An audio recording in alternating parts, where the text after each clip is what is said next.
What's up, guys? Derek here from the Scrub Effect. We're back with Everlasting Summer. Last episode we found out a lot of stuff, and like shit hit the floor. So I don't know what's gonna happen next. Let's get into it. The lights were on in Olga Dmitri. I just call her Olga. Dang it, Olga's cabin. I opened the door gently and went in. Speak of the devil, here you are, the camp leader said angrily. Olga, I'm so tired now, so let's put off the lecture. Tired from what, I wonder? From everything, I snapped rudely. The camp leader looked at me with surprise. I fell into bed without undressing. Semyon, role model pioneers shouldn't behave like that. And how should I behave then? Well, not like that. The camp leader stumbled for a moment, as if struggling to pick the right words. He should respect his seniors. I respect you immensely, for sure. Semyon. The sarcasm in my voice didn't go unnoticed. And now, I'd like to sleep. Wait, By the way, how far is the nearest town? When does the bus arrive? How can I even get out of here? I asked in a surprisingly calm voice. There was no answer, and there shouldn't have been any. I said all this just in order to get rid of her. Why are you silent? I'm tired. Let's talk about that tomorrow. The camp leader got up and turned off the light. Yes, it's all just like that guy said. Why did I speak to him so calmly and properly, I wonder? I should have been shivering from horror. That pioneer didn't have much credibility, but I had a feeling that he's unable to harm me. As soon as I thought that it would be a good idea to ask someone else, fatigue overtook me, and I passed out.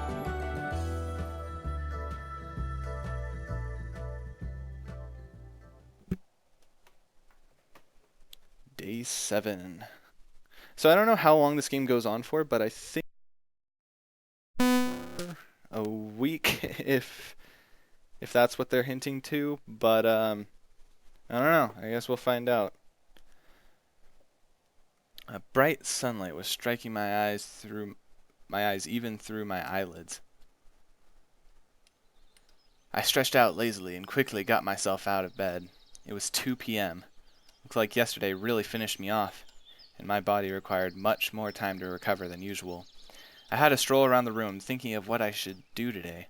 Obviously, my life in the camp would never be the same again after everything that I'd heard from that strange pioneer. And if everything's just as he said, I have plenty of time ahead. I grabbed my hygiene kit and went outside. I managed to take only a couple of steps as somebody ran into my back.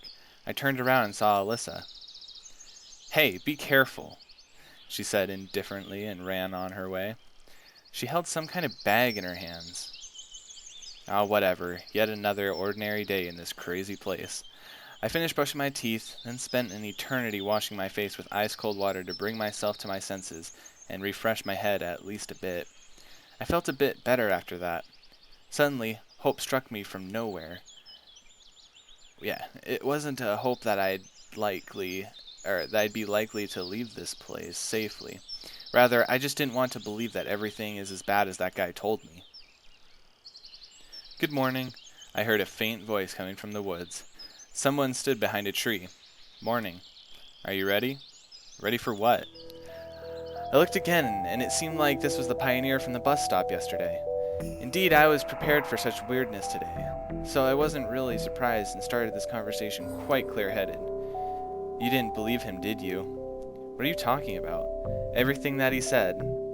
Alright, but what is your opinion on what is happening? I'd already distanced myself from the outside world and decided to treat everything happening to me just like a fictional film, not reality. Hopefully it would give me more room to move around in terms of situational logic analysis. There's an exit. There has to be, he said excitedly.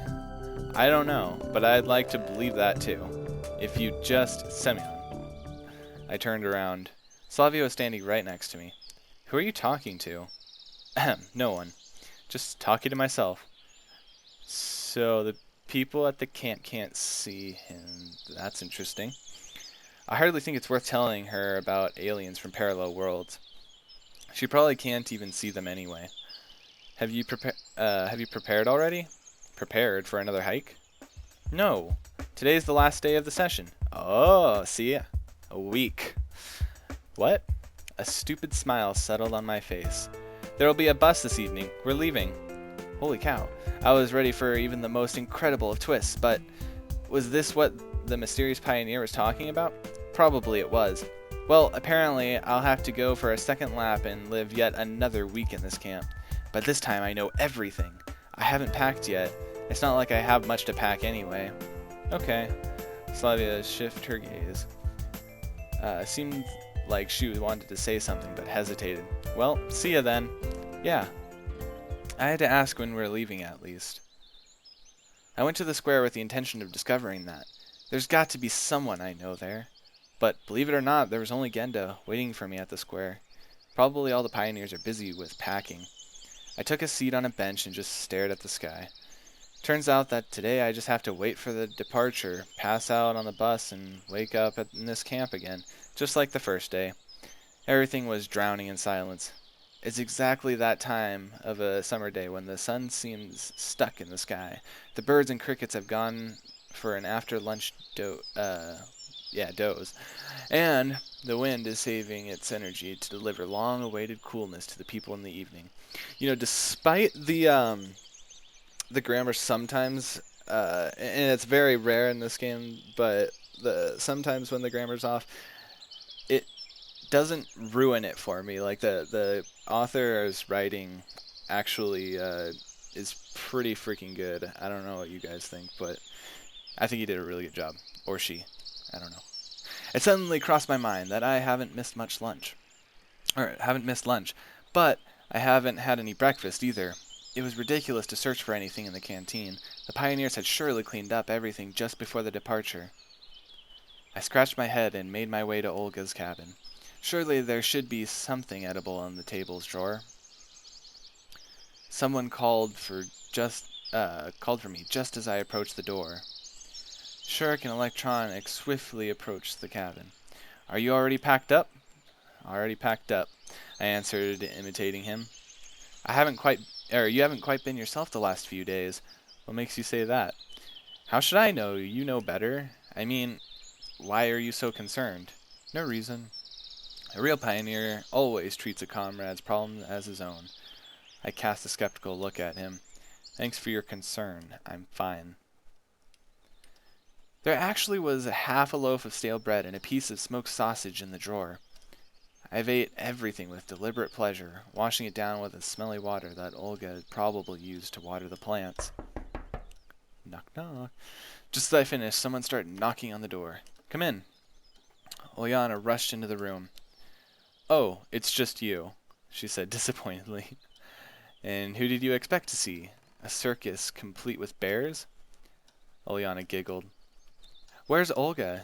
I don't know. I shrugged. Why not?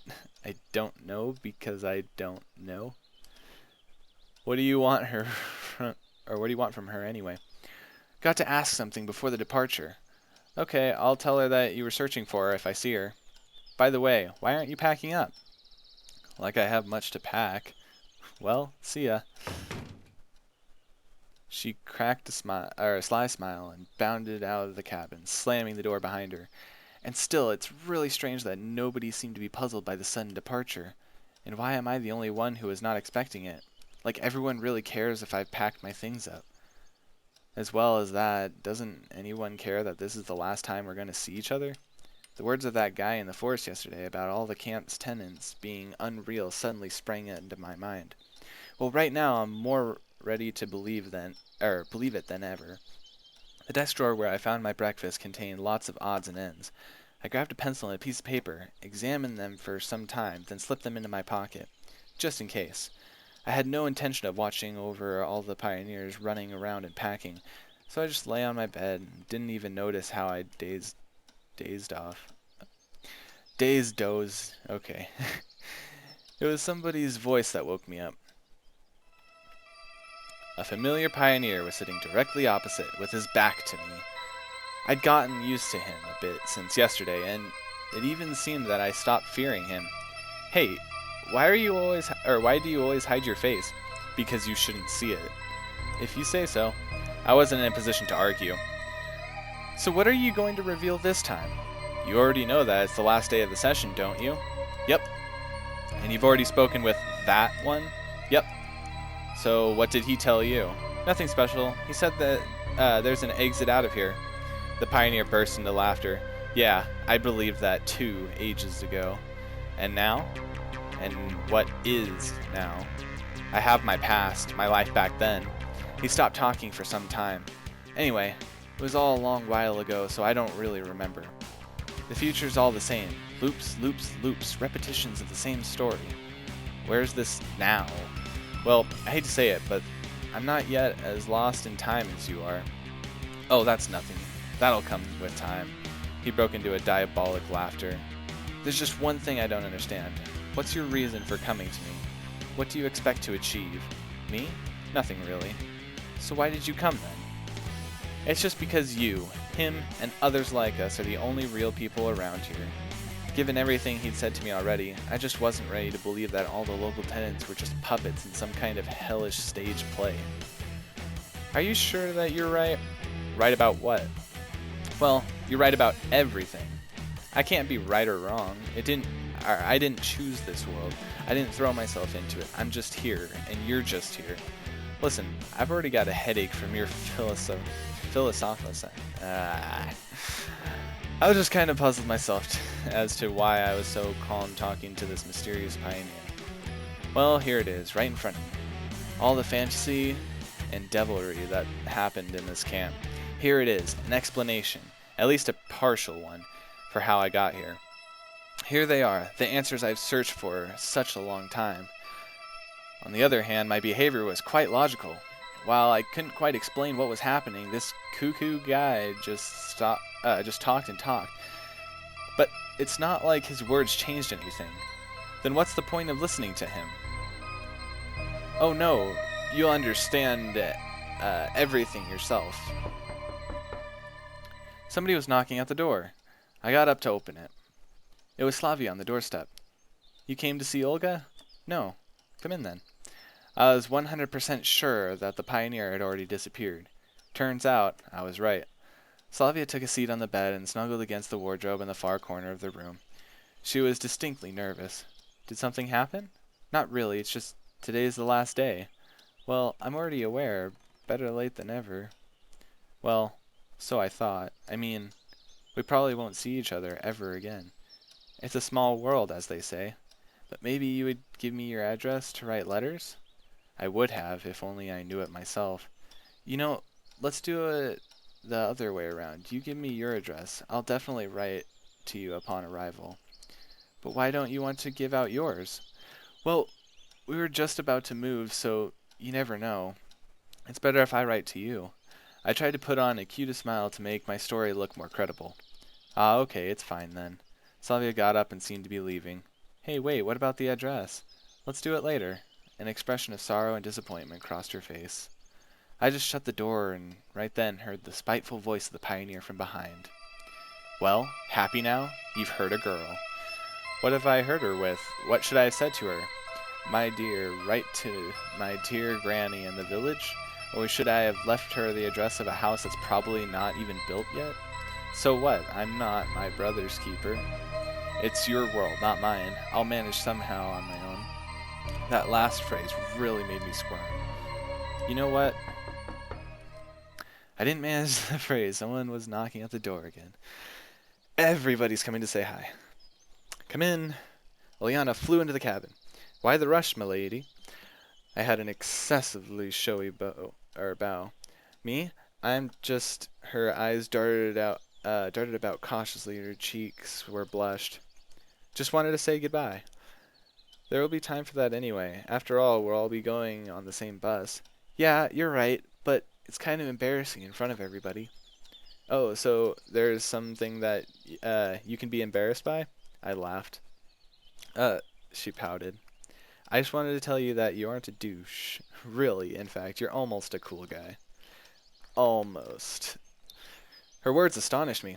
Well, thanks. You're good to hang out with, too. Well, that's that. She rushed outside, slamming the door loudly. Hey, didn't expect that from her? Did you? I got nothing to do with that, I told you. It really looks like you knew what she will say. Maybe I did, maybe not. You just came here to mock me? I started to lose my temper. That idea had almost crossed my mind. Then why the hell are you hanging around here? If I ever need a man to comment on all my actions, I'll hire a professional psychologist. And think that after all this time, I don't qualify as one? My estimation is that after all the time here, you've definitely gone bananas. All psychologists are freaks. Yes, but not all freaks are psychologists. He laughed out loud. He lolled. A sense of humor. How encouraging. Frankly, your jokes are fairly lame. Who are you laughing at? Yourself? Listen, you've got nothing to do with your own world. Go and bug that second one. And if you got anything to do in your world? The pioneer sharply countered. You know, I'll find out what to do. I'll pack up my things, leave this camp, and then what? Then what? Like I know. I've never even been in a situation. I've never been in such a situation before, believe it or not. It's just that you've forgotten that you won't be able to leave the camp. Yeah, he was right on this matter. Probably. Just because you fail to do so doesn't mean that I will fail too. You're the boss. Ah! There was knocking at the door. So quiet, I barely heard it. Lena? Damn, who else is it? I hissed under my breath and shouted, Come in! But the door didn't open, so I pulled the handle myself. Ah, it's Lena. Lena was at the door. It looked like I really scared her. Oh, I'm sorry, I didn't mean to. Did you come to see Olga? No, she said, staring at the ground. So what is it then? What did Lena want from me? Come in. She came in and hesitated in the middle of the room. Want to take a seat? I pointed at one of the beds. Lena hesitated a bit more, but nevertheless took a seat. Did something happen? Not at all, it's just... She threw a quick glance at me, but blushed at once and looked away. Here. She took something out of her pocket and handed it to me. I was stunned. It was my phone. But where did you get it from? I found it in the forest. Okay, but why did you think it's mine? Some boy told me so. Have you ever seen him before? I don't know. I couldn't see his face, but he was dressed in a pioneer uniform. Everything was clear at once. And don't you wonder what it is? I looked at the screen. There was still some battery left. Therefore, the cell phone shouldn't just look like a piece of plastic to Lena. I don't know. Some kind of game? Yeah, you're right. I quickly opened Snake in the menu and handed the phone to her. Here you go. A keepsake. Oh, what are you doing? I can't. Lena waved her hands at me. Take it. I have loads of these at home. She resisted a bit more, but finally took the device. And what do I do with it? Press the keys and move left and right. You've got to eat these pellets and keep them from hitting your own tail. Wow, it's so interesting. She smiled. Thank you. And yet, I have nothing for you. It's so embarrassing. I don't need anything. Thanks. No, that's not good, she said with a voice that sounded more confident than usual, I think. It's the last day, after all. Yeah. I hope we'll meet again. I think we will. Then I have a present for you. And what is it? Close your eyes. I did so. And promise that you won't open them until I tell you. Okay. No, you have to promise. Oh, alright. I promise. In a moment, I felt a light kiss on my cheek. I was really eager to open my eyes, but I promised. Open. The room was empty. What a girl. The only thing I managed to say. So, how did it feel, stud? I heard a malicious laughter from the place where Lena had just been sitting. So that's your way of pranking me, eh? Using the others? Me? Pranking? God forbid. Indeed, you got a kiss from a sweet girl, thanks to me. On the cheek. But anyway, I really wanted to beat him up at that moment. But I wasn't even sure that he's a physical being here. I presumed that this prank wasn't your last one, I said calmer. Who knows, who knows? Isn't it fun? The pioneer laughed hard. Perhaps Professor Moriarty laughed like that, anticipating the success of his diabolical plan. You're certainly having fun, but I'm not. Relax, dude. There's almost nothing left. Here you go, your second lap. After you do a dozen, then you'll earn a pit stop. Although you probably won't need me then. You'll figure out everything yourself. It's not like I need you right now, either. Oh, what ingratitude. Just cut it out. If you'd ever... Just shut up already. No understanding. Shut your damn mouth. I screamed so loud the walls trembled. The front door suddenly burst open and Alyssa came in. Is it just me, or has someone gone completely nutty nuts? Nutty nuts? She asked with fright. Well, you could say so, I answered angrily. Why are you yelling? 'Cause I want to. I've already realized that the accidental arrival of Alyssa was either planned by this pioneer, or would be commented on him by him in a manner that I'd sooner drive a pair of nails into my ears than have to hear. Have you gone psycho or something? Alyssa reclined on a bed in a laid-back manner. To what do I owe the honor? I came just for the sake of it, and you're just here screaming. You aren't doing anything just for the sake of it. You've got nothing to do. I've packed my stuff. It's boring. Well, well. If you think that I came to you because... She threw an angry glance at me and turned away. I really shouldn't have come after that. After what? I haven't said a word. Of course. You thought it instead. Oh, so you can read minds now? There's no need to read your mind. It's written all over your face. It was hardly possible to read anything on my face besides fatigue and anger. And what have you read there? That's none of your business. Well, it's not like I'm holding you here. Forget it. I'll go wherever I please. Don't boss me around. Okay, stay here then, for God's sake. Anyway, I liked Alyssa's company. What? Was much more than the pioneers. Okay. Like those. They ruin it in the moment, but they don't ruin the whole story. I lay back and closed my eyes. It took Alyssa a few minutes to break the silence. You really don't want to tell me anything? For example? Today's the last day, after all. So you're happy? Well, she babbled uncertainly. Everyone's leaving. Good riddance. And that's all? You need something else? Didn't you like it here? Her voice sounded unusual.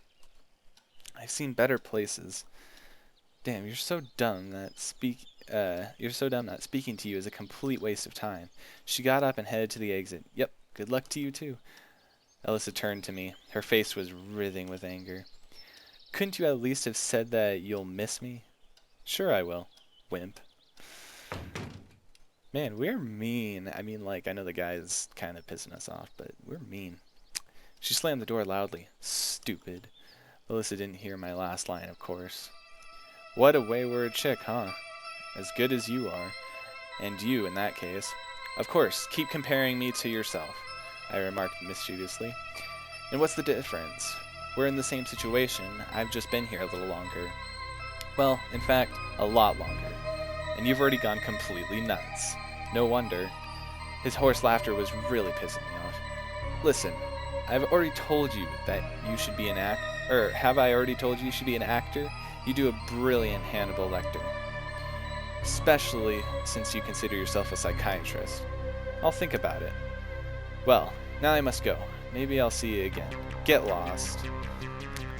I turned to look at him, but the pioneer had already disappeared. Oh, finally. But nevertheless, why did he come? It might be the case that me, him, and others like us are the only real people around here, but I desperately didn't want to believe that. All his speech seemed like some sort of complex game, like he's trying to give me one hint after the other, trying to lead me to something, enabling me to discover some kind of devious plot. Too bad he's not really successful at that, because I'm out of ideas. Time dragged on deceitfully slow, but it's 5 p.m. already. It's common during the summer if one counts the seconds and minutes. It appears that even a single hour would never end. But if one thinks of anything else then the whole day flies by quickly. I decided to start packing. They could leave without me. I quickly took all my winter stuff and shoved it into a bag. I was almost about to jump onto the bed again, but the door opened and Olga came in. Oh, I see you're packed already. That's great, let's go. I got up reluctantly, grabbed my simple luggage, and followed her. I really don't care what will happen next. I had long suspected that nothing was up to me in this world, and recent events had reinforced my complete confidence in this. I might wake up tomorrow in bus number 410, or I might not wake up at all. And that's all, folks. It's all that simple. There's no point in staying here. There's nowhere to run. Basically, my only exit is to leave on the bus with everyone else. Go into the unknown. That's all I'd been doing the last week, stumbling along a narrow path in pitch-black darkness, unsure of where's the beginning and where's the end. We're almost approaching the gates when I hear someone calling my name. Semyon, Semyon. Olga, excuse me just a minute. Okay, but make it faster, we'll leave without you. I head for the bushes that the voice came from. Semyon, Semyon. I waded through the thick greenery and came out into a forest path. The voice seemed to be calling from nowhere. One moment it was heard behind a tree, and now it seemed to be behind my back. Probably it's one of those aliens from the parallel worlds, but I suspected that I haven't met this exact one before.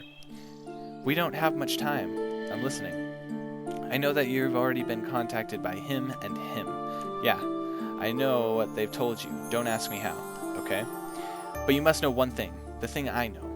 There's more than a dozen of us here, in fact, more than 1,000. But a lot of people got out. I've tried to digest what you said and phrase the right questions. Then why are you here? I stayed. Why? To help others find an exit. Wow, how generous.